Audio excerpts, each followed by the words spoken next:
49. The last president inaugurated in the United States. The span of terrible days after the global comms blackout when the world was reshaped. The number of strange supernatural phenomena that appear around the globe. You're listening to The 49, the new series by Andrew Kooman. Get the content right in your inbox when you subscribe at the49.substack.com. Make sure you subscribe so you don't miss an episode. Welcome to the world of The 49. Hodi Og Adin Eitzai Para Tau Theopan Rima. Diaz stared at the words, written in Greek, rolled up in the small piece of paper. He kept it all these years. The miniature scroll the bishop handed him on the private jet on the way back from Paris after the cathedral was reopened was rolled like a small, homemade cigarette. The angel's message to the handmaid of heaven when she asked how it could be possible that she, still a virgin, could bear a child. For naught will be impossible with God everything, was the direct transliteration. Gabriel appeared in a small village in the backwater of the Roman Empire in an overlooked outpost and brought forward the plan that would change history, a drop of glory from heaven that would shape the course of empires. The great kings and rulers, from Nebuchadnezzar to Alexander the Great, to the many Caesars whose infrastructure and dominance set in motion the way the world worked, built kingdoms that would not outlast the plan the angel promised. Diaz couldn't count how many times he had revisited these words. He spent time in the original text, parsing the meaning of the Greek, obsessed over those last two words, pan-rama. A spoken word or command. The utterance that is a plan. What did the bishop mean by it? He could still see how the old man's eyes twinkled as they watched Diaz hide away the little hidden message. The words were so strong, so pressed against his mind and soul that Diaz had chosen them as the core text of his homily. Today he would unpack the words on camera for his recorded sermon that he would share later in the afternoon on his YouTube channel. Diaz stood in his study. Behind him were the floor-to-ceiling windows that gave him a view of the Rockies. In the reflection of the glass from the art on the wall, his head rested between the summits of Mount Glasgow and Fisher Peak. Mountains that stood like witnesses to the plight and plotting of people over centuries. Tribal wars.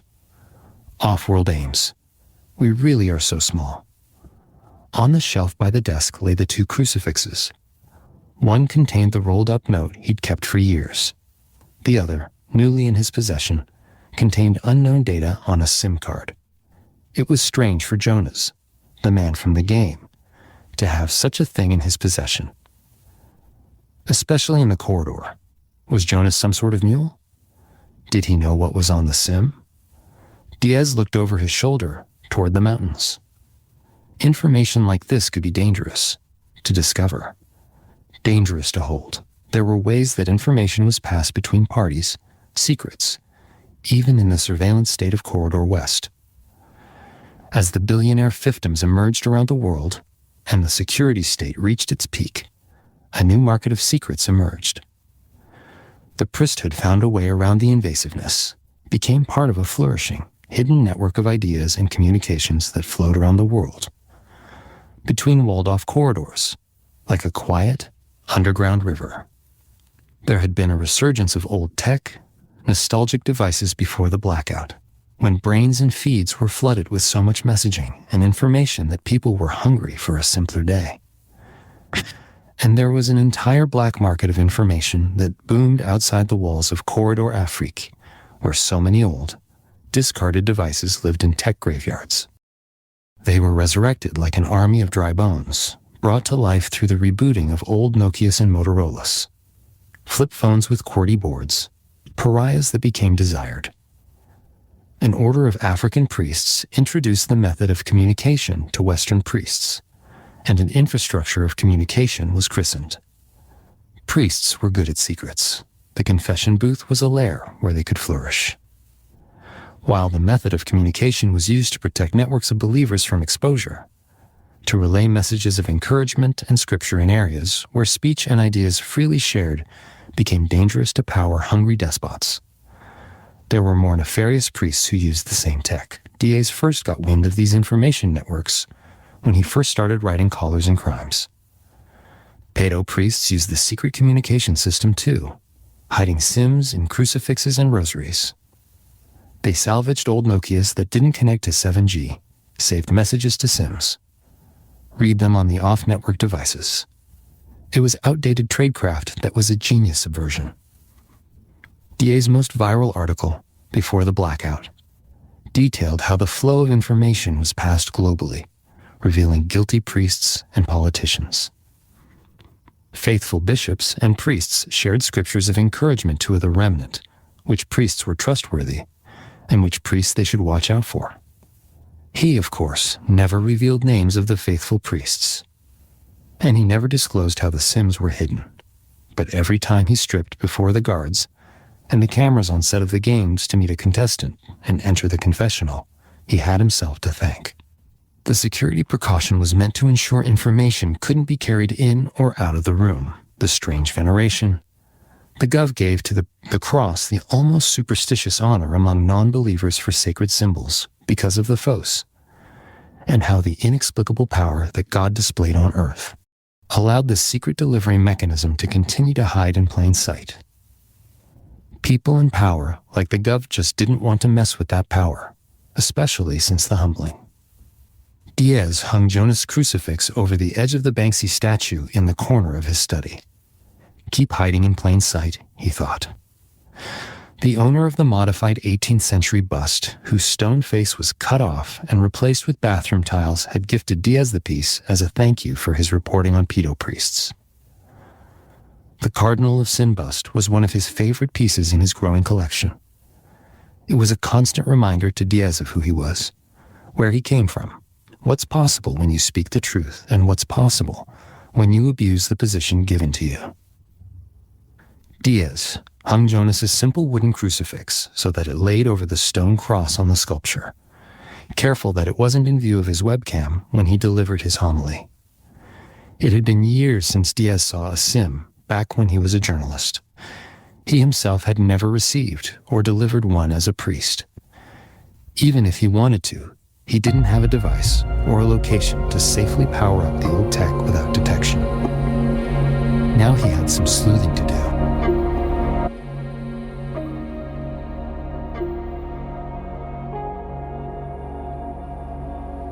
He rarely made appearances. In fact, there were rumors that he was not even alive.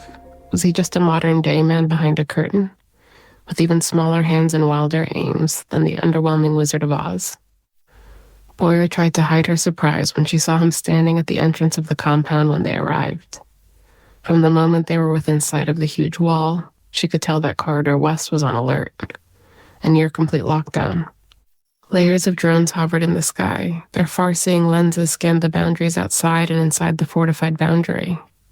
The wall was always ominous, and, though she was careful who she said it to, inspiring. A true marvel of engineering. Concrete and steel wove in and out of the topography. In some places, it was simply a droid or drone presence. Monitored 24 hours each and every day. Never a blink. The ability of the human mind to imagine, and for the industrial tech tools of the day to bring the vision to life, was truly hard to comprehend. Further augmented by the powers of machine learning, the walls that enclosed the rich human and natural resources was Babel-like. And the governor, who waited at the doors, seemed to not yet have learned the lesson of that ancient text. Instead, he reached for the heavens, not so much to grab hold of its glory and wonders, but to take hold of it for himself. That was Boyer's take, but she was also careful about who she said so to. Bring consciousness to the planets was the Gov's modus operandi. It could drive her mad if she let herself think too long on it. How the entire premise of the effort to reach the stars was built on a faulty view of reality. It was like she and all of the people in the corridor were on one big jet, but the navigation was off. The pilot of the whole ship was headed in a direction that would never arrive at the destination they intended, and there was nothing any of the passengers could really do about it. Is this what leadership was like? She was angry that even though he didn't do illicit drugs or belong to the inbred club that lusted for power, willing to do anything or anyone to sustain it, the governor still didn't hold the answers. Angry on behalf of everyone who simply wanted to live a life of peace, who longed to find a corner of the world for a quiet life, whose lives would be upended and disrupted because of the system the governor would replace. Angry for the common woman and man who were the collateral damage of the system, who had to sort through the carnage of men who played God. Sorry to be fools, at the mercy of the men who operated the bullet train to doom. There was a lot of anger to sort through. But the governor wasn't on a train. He was on a rocket ship, and he was taking humanity off planet to the stars. The droid and drone-led caravan brought them within the city walls. Boyer watched the twins as they drove through the empty streets. She looked for any sign of emotion. They were stoic, unblinking. She blushed when she realized. Joyride was grinning back at her, the right side of his mouth curled up. A dimple she could press the entire print of her index finger into on his cheek. She looked back out the window when he caught her stare. She only glanced at him again when she saw his head move to look out the window, turning in his seat as the EV slowed. The Gov. Foxtrot whispered. There was a shared sense of surprise, disbelief, awe, and disgust all at once.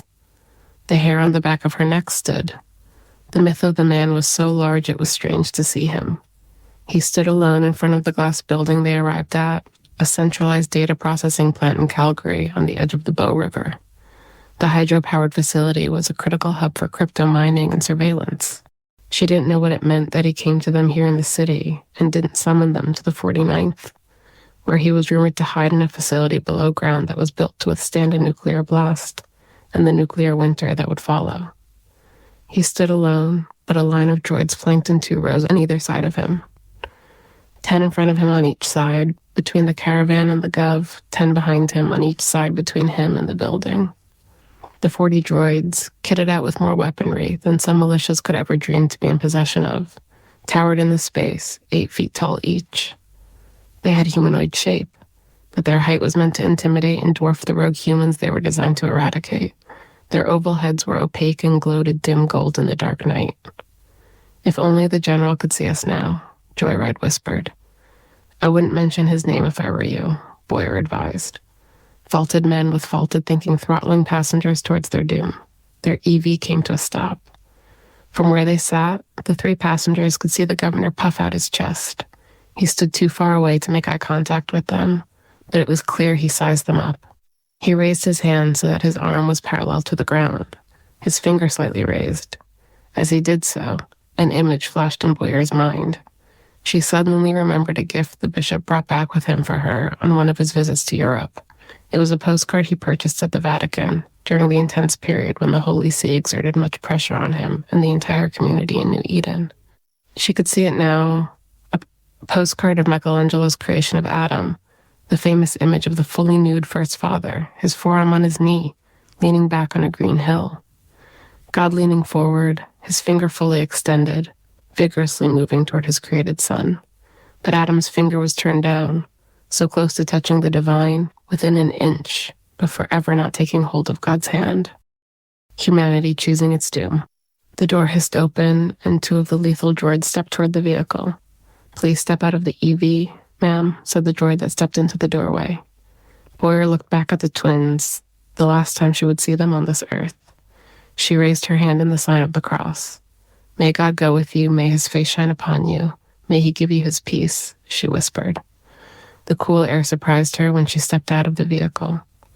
Alberta nights could be unkind. There was probably a frost warning in effect, even though it was well into spring. She hugged her arms to herself to keep warm. Did they harm you? It was the governor.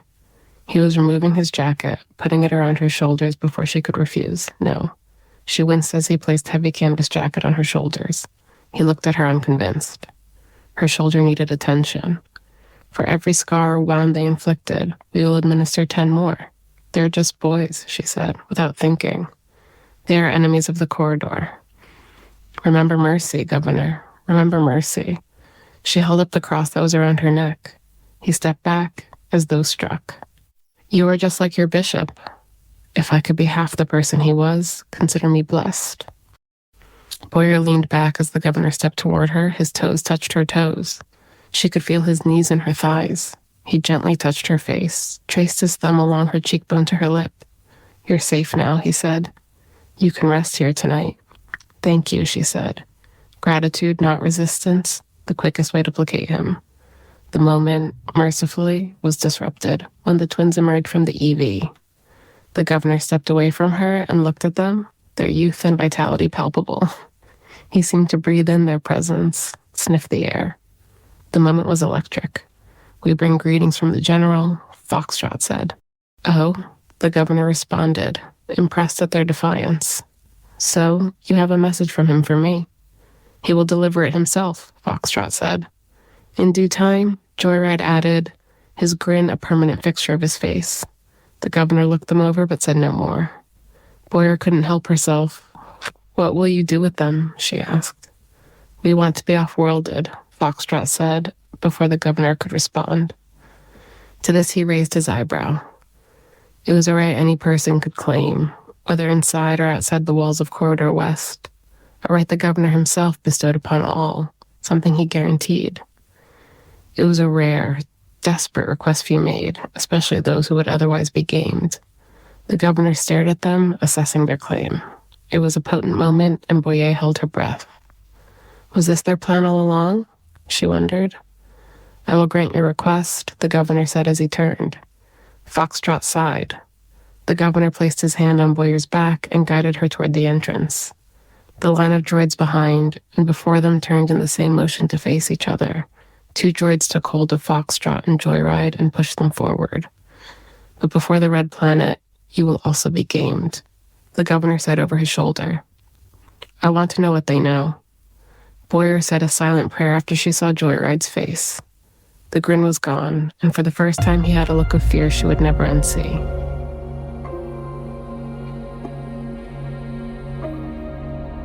At any other time, she might have felt like a queen, or at least one in waiting. From the moment Boyer stepped into the governor's residence, it was like she was transported into another realm. The cold air that nipped at her in the dark Alberta night was shut out behind them. The air in the expansive lobby of the mansion smelled of lavender and sage. It was light, subtle, but present. Her mind immediately felt sharp. The governor's coat was still over her shoulders, but she no longer needed it. The air wasn't warm or cold, it was immediately comfortable. She felt as though she'd stepped out of the land once known as Canada into a Mediterranean villa. The lighting was set so it seemed it was daylight on a slightly overcast afternoon. The gathering area was expansive. Boyer's mind worked well spatially. She could always fold and shape things with her hands or her mind. She had a habit of imagining placing unlikely objects in empty spaces to guess at their size. It was a game she played with her mother, a smart survival tactic her mother gave to her on the beast to pass long hours to forget. How many Chico could you fit in that man's backpack, Hija? And Boyer's mind would turn from the misery around her to imagine the problem. She had guessed the small bag could fit 27 of the oval-shaped fruit could fit in that man's backpack. Later, when the man jumped off the train before it stopped, his bag got caught on the metal rail. The man scrambled out of it and hit the ground, rolling, but the bag tore and he left it hanging. She could still see his face as he reached for it in the night. All his worldly possessions moving further toward the border without him. Boyer had imagined the Chico spilling out. The brown, scruffy fruit hitting the ground, creating a sort of trail he could follow to retrieve the bag if he ran fast enough. "You could lay down a starship in here, tip to tail," she said under her breath, without thinking as she turned left, then right in full circles. She stopped only when she saw the governor smiling at her. "It's a converted rocket storage shelter," the governor said. "We used to store them on their sides here. Easier to transport. Easier to service without a massive scaffold. That was before we had the help of so many droids." Boyer nodded. She had met the governor before, but had never been alone with him. "This way," he said. They walked for a few moments in silence, the width of a football field. The ground below them, the ceiling, and the walls looked like one seamless stone, as though a master craftsman had scooped out a granite center, like a perfect rectangular bowl of ice cream. The wall they walked towards was mostly opaque glass that glowed the same gold tone as the visors of the droids that had taken the twins away. "I used to entertain here. It has great acoustics. Follow me." The governor didn't slow down as he approached the glass. He kept walking. Just as it seemed he might step right into it, a section disappeared. Boyer stopped in surprise. The gold glow of the glass-like surface remained intact on either side of them. "We're working on some new tech here. This is a phospholuminescent barrier that can be as opaque or porous as we want it to be. A force field. Boyer asked, amazed. Something like it. We think it could really transform the off-world effort and change the Habs on Mars. We want to go live with it at Terminus next year. My engineering team wants to kill me over it. He kept moving and guided her through a short series of passageways, halls of concrete about 10 feet high and just as wide. They made a series of turns. Boyer made a map in her head to plan her exit 10 feet then left, 30 feet then a right. 10 more feet then another left, then 30 more feet, and the governor stopped. He tapped his right index finger on the panel set in the concrete beside the door. At a prompt, he leaned forward for a retinal scan. Boyer was within arm's reach of him, so she took a step back. The governor spread his arms and legs out so the infrared camera could scan him. He noticed her gape. No one is above the law. She smiled, carefully. He laughed at his own words. The green light gave the all clear, and the door whisked open. You will have every comfort during your stay. Stay as long as you like. Boyer thought about her walk with the governor from the large lobby to the intimate setting of his living quarters as she soaked in the bath. Her heart had pounded when they stepped through the door. It was an elegant space, but Spartan. Huge windows, about 3 stories tall, looked over the Bow River. The rockets were on barges and floated up through a series of water locks, he told her. I never tire of this view. The windows are as high as poplar trees. Boyer offered in the room that smelled like cigar smoke and aftershave and hummed with the sounds of air circulating through the ventilation high above them. She didn't know which governor would be revealed behind the door. The visionary or the tyrant, the playboy or the humanitarian, a man or a monster. Your bishop loved trees, he replied. He folded his hands behind his back, a habit often seen on camera when he attended events, looked over crowds after speeches, watched his rockets launch to the heavens. I should plant some out on the balcony, in his memory. You knew him well, Boyer asked. The bishop was careful with what he shared about the governor, and with whom. Even her. She knew more than she let on, but she'd play it carefully. More than most. He was quiet for a moment, looking out the windows at the night sky, at some far-off memory, but not as well as others. He looked at her when he said it. She looked away.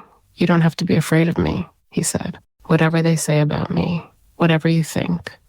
Are they lies? She asked, and couldn't believe she'd asked it. He moved his hands from his lower back into his pockets and looked at the floor. He seemed sad, small. I'm not sure of everything they've said. The sheer volume means it must have to be. He smiled at this. But whatever I am, and whatever is true about what they say about me, has nothing to do with why you need not fear me. And why is that? Boyer asked. Because I promised the bishop as he was dying that I would watch out for you. They looked at each other. The memory of the bishop, and all he was gave her courage to meet the governor's gaze, helped her to see him as a man and no more. The God of the universe knows you by name, listens to your every word. Be not afraid. The first words the sweet old man had spoken to her when she was a girl with no hope, when he wasn't so old as he became. Some promises cannot be broken, the governor said. He reached out to her, placed his hand on her chest, a gesture that would have startled her when she was younger, before the bishop had placed a crucifix around her neck that became like a shield. The bishop ran his finger from the top of the cross to the bottom, from the left side of the beam where the arms of Christ were pierced to the right, the sign of the cross. You carry his fire. I can see it in your eyes. It's alluring, frightening. A cloud came over him then. Darkness, rage, regret. She felt it all. An emptiness you could fit an entire rocket ship a red and turning planet within. She felt a feeling toward him she'd never felt before. Mixed within the natural and necessary fear was something else, something like pity. Boyer slipped further in the tub and let the bubbles foam around her chin. She lowered her head underwater so that only her eyes and nostrils weren't submerged. She hadn't had a warm bath like this in a long time. After he said those words, which had startled her to the core, he snapped his fingers and out of nowhere, a household droid appeared. My personal chef will make you a meal, whatever you wish. But I insist you clean up and let my medical team look at that shoulder, and you must spend at least 1 hour in hyperbaric. She was led to the room, the medical droids, a private wing where there was a steam shower, sauna, and the bath. 100 jets pulsed and massaged the tension out of her muscles. It was the first time she felt at ease in weeks, a thought that she knew should trouble her since it was a moment she should most be on her guard. But Boyer believed him. No matter how little she should trust the governor about anything else, she knew she could trust him in this. He wouldn't touch her, if that's what the bishop asked. She couldn't deny the relief that immediately washed over when the governor relayed his promise. While many women hoped for a moment alone with him, the chance to be brought into what chat rooms called his digital harem, an ever-growing group of women whose wombs he cultivated to fulfill his mission to bring life to every corner of the planets. His incentives for the people behind the walls to multiply, championed not only by him, but the brain trust of Corridor West, were a key antidote to the decades-long declining birth rate. The world had experienced such a rapid decrease in population, while many of the elites before the blackout who vied for power had emphasized how dangerous population growth was. The governor had always had a different take.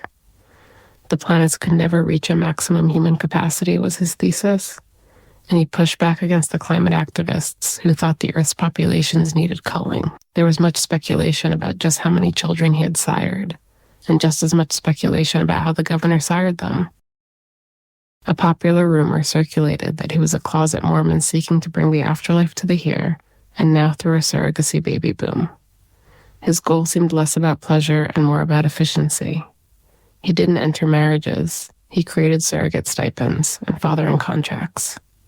He was a high-tech Genghis Khan who wanted to put a stamp on the DNA of the human future. Women who met certain criteria could bear his children and were incentivized to be healthy. They received huge tax and breaks from their tech quota to raise healthy kids with, and were given the best properties and security. There was a long line of women willing to offer their wombs, but they were sworn to secrecy and signed detailed NDAs. Talk and you lose the money and the baby was the gist. Truth Surge ran an article that went viral around the New World with some evidence that the governor liked to keep 49 women pregnant at any given time. A signal to the recurring number that the culture and the conspiracy theorists couldn't avoid. The location of the governing headquarters, the lengthened days of the blackout, the number of FAWs. Armchair numerologists always found other examples of the number to prove out doomsday scenarios, reveal secret knowledge hidden by God or brought by alien agents or new messiahs. It was one Boyer imagined could have some truth, but he could keep his hands off Boyer her and still father her child. That was the problem. Boyer held her breath and completely submerged below the surface of the water, hidden by the bubbles. If she stayed under long enough, she imagined a droid would appear and haul her out. She needed to think free from any lens or sensor, even for a moment. Water always helped her quiet her mind. Holding her breath also helped. There was another group of women she knew that were always kept close at hand by men in power. In Corridor West and every other corridor where power flowed from the top down, from the strong to the weak. It was a hierarchy where women like her always landed at the bottom. Now she was within arm's reach of some of the most forgotten and vulnerable women on the planet. The bishop still protected her, like he had from the moment he found her. She exhaled and slowly sat up, like a Navy SEAL emerging from water on a clandestine mission. She would not rest until she found them.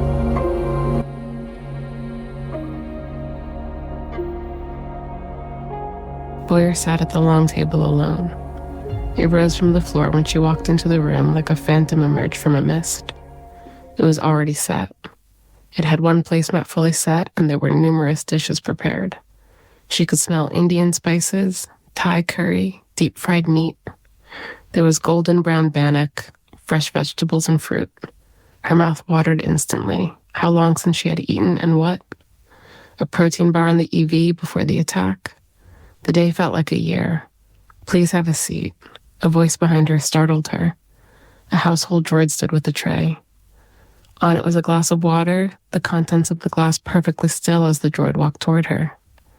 Would you like anything besides water to go with your meal? The droid asked. Coffee. Immediately, Boyer said. Coming right up, the droid said as he placed the water beside her plate.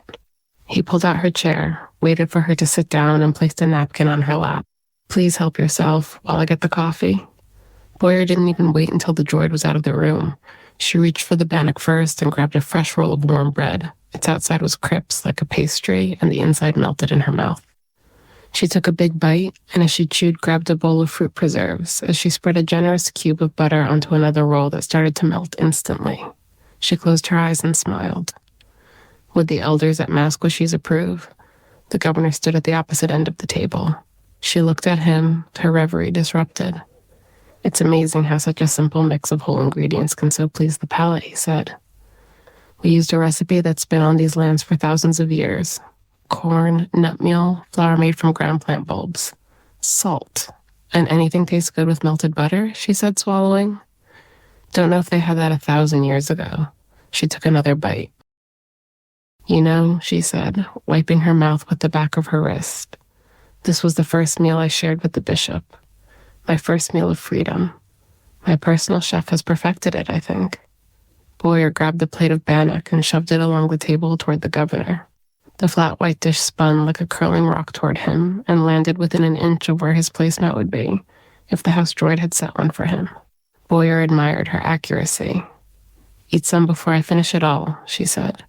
The governor asked for the butter, and she slid it along the table toward him. The edge of the butter dish clinked against the outer rim of the bannock plate, another perfect shot. She dipped her bread in the preserves, raised it in the air, and kept eating. She pulled the biryani rice and a red curry dish toward her and started to spoon out portions. Now the governor groaned with delight as he bit into a warm roll. You know, your bishop once offered me this bread. He used it for communion. Boyer looked up from him, a spoonful of red curried chicken on her lips. He liked to use it instead of those dumb little wafers, she said, as she sipped the warm sauce. I told him I wasn't Catholic, that I thought it wasn't church practice, the governor said. A look of amusement on his face came with the memory. I think I know what he said. Boyer replied as she blew on a steaming forkful of biryani. Christ still gave his life for you. They both stopped, the governor with the warm bread near his lips, Boyer with rice near hers. They had said the words together. Boyer took a bite of her food. The governor put down the bread. So what did you do? She asked. I ate it, he said. Not so much as communion or a sacrament, I think, but as fellowship with the bishop. He picked up the bread again, broke off a piece, and took a small bite. As he chewed, he said, I've always wondered what that meant. Boyer waited for him to speak further on it, but he offered nothing else.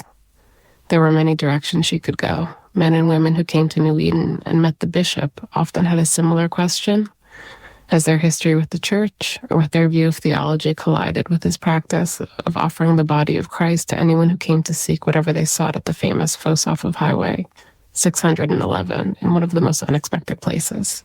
But the Gov wasn't here to talk transubstantiation or the differences between the Catholic and Protestant view of the sacraments. She could tell that much, so she reached for some fried chicken and waited. You can eat a lot for such a slight frame, he said. I've learned to eat when I can, as much as I can. Your next meal is never guaranteed. Well, I hope you're enjoying it. We were able to pull data on your most ordered meals. These, statistically, are what you've ordered most for your meal plan since you moved behind the walls. My quota doesn't allow for this much animal protein, though. I can change that. Oh, I wasn't asking for that. I know, the governor said. You have too much integrity. But consider it done. I'm not unkind. And then I'll be in your debt. Is that what? She asked. The governor laughed. Take a W. I'm freely offering you more protein. No strings attached. He looked up toward the ceiling and said, increase her protein quota.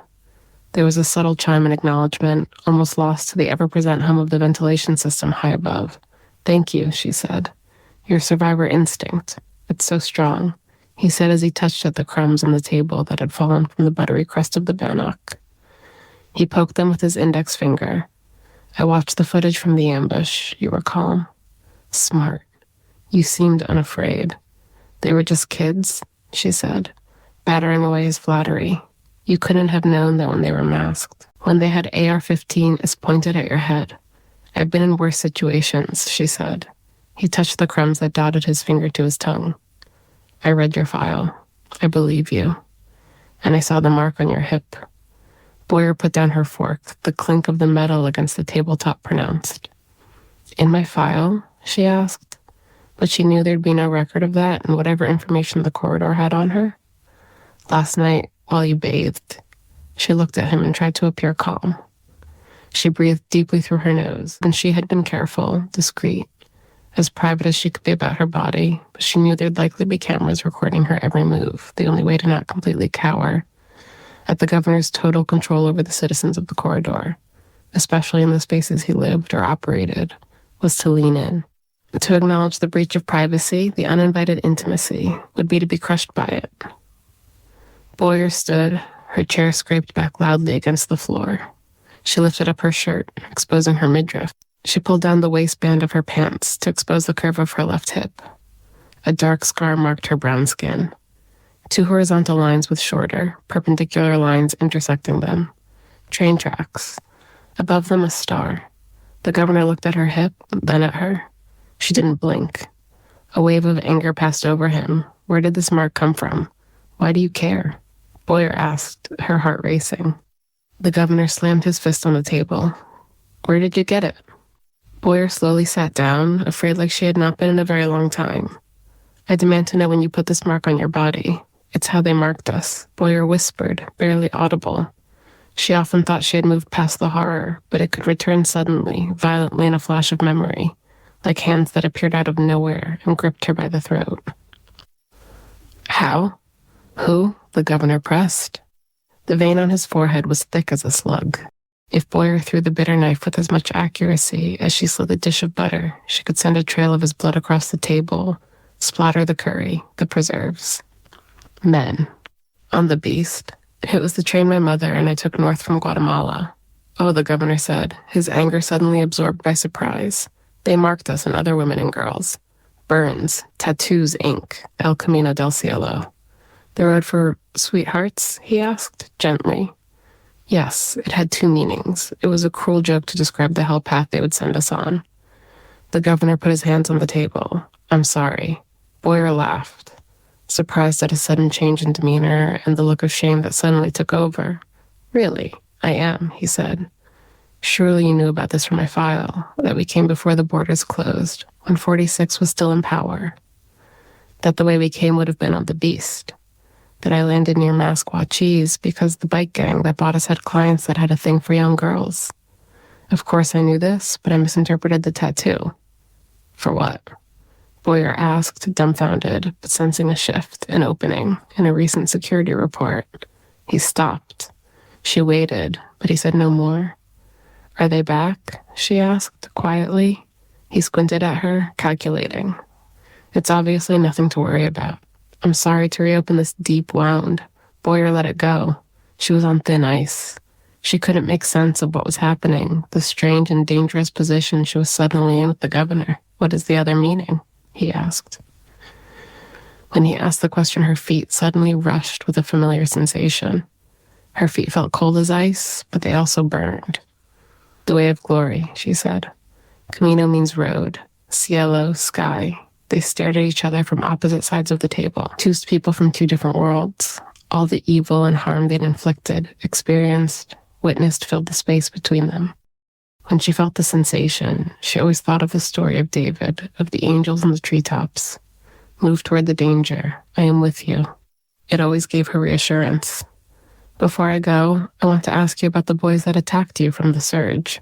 Did they share any information? What kind of information? Boyer asked. She reached for a plate with chocolate-covered strawberries to avert his penetrating gaze. Her hands burned with the sensation now. When she took the strawberry, she noticed a rim of light flicker around her fingers, a slight shimmer of gold and green. The governor was looking out the window. Information about their movements, attack plans, how they organize, their aims. This was the war-weary general who had long been fighting a battle no one was sure that he or anyone could win. They took me into a tunnel network after their friends took out the drones. I got a glimpse of how they took them down from the EV. Some sort of netting. Boyer put her hands in her lap, under the table. They burned like she'd just been outside in the cold with no gloves, then put them in a tub of hot water. It all happened pretty fast. They pilfered the EV for anything they could find. The weapons, the first aid kit, protein bars. They seemed pretty desperate if you ask me. The protein bars and batteries might as well have been crypto. What do you mean? Extremely valuable, hard for off-grids to access. She looked around the room. Outside the walls, this opulence is unknown. Nothing else. No indications. The governor asked, his eyes on her now. She looked at him calmly. There would be no going back. Did he see the surveillance footage from the return trip?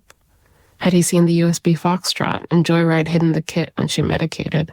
The same USB hidden in the crucifix around her neck that he had touched last night with his own hands. Was this a test? She took the sensation on her feet, on her hands as reassurance. It reminded her of the experience in the fosse just hours before, the memory that was almost knocked out of her through the unexpected events of the last few hours, the attack, the arrest, the mansion. Nothing, she said, and bit into the strawberry. What would they have told me? The governor stood up. I don't know, he said. I guess I'm a hopeful optimist. Maybe they dropped a clue about the whereabouts of their general. He looked out the wall of glass toward the night sky. We thought he was dead. He rapped his knuckle on the table and took a step. We'll get it out of them soon enough. The games. Boyer shuddered. Yes, the games. And what about Mars? Will you send them to the red planet like they asked? Boyer did her best to sound neutral, was unsure if she succeeded. Do you have to ask? I'm a man of my word. He stepped toward her and picked up the strawberry. He bit into the berry, and a piece of the hardened chocolate fell onto her leg. The governor reached down and picked it off her thigh. We'll need you to stay close for the show. Why? I spoke with the showrunner, and she said that you'll be ratings gold. They want to use you as a memory drop for their episode. He licked the chocolate off his finger. Stay safe out there, Boyer, he said, and walked out of the room. Thanks for listening to this portion of The 49 by Andrew Kooman. New content drops for paid subscribers every Monday at the49.substack.com. That's the49.substack.com. On Tuesdays, we release new audio on all your favorite podcast platforms. If you like what you're hearing, make sure you